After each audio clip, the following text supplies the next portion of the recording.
Hi mga mi! So meron akong dumating na parcel from Tiki.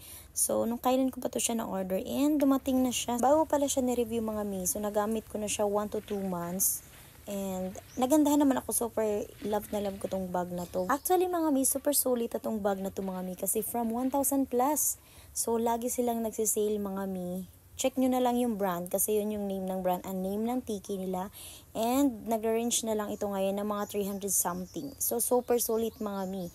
So this is the color avocado nila mga mi and super scratch proof na mga mi. Kahit ikuskus mo pa yung kuko mo dyan mi, super ganda ng leather bag nila. But the bad thing is, mabilis lang mag-fade ang kanyang gold plated na mga design like dyan sa mga gilid like yung sa zipper, sa mga o-ring, ayan.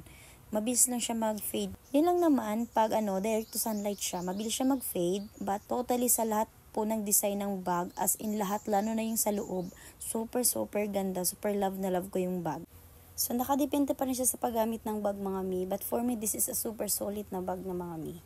Kasi from 1,000 to 300 something, ayan, super solid na high quality na bag. So this is my honest review when I was buying this kind of bag. So pretty and beautiful.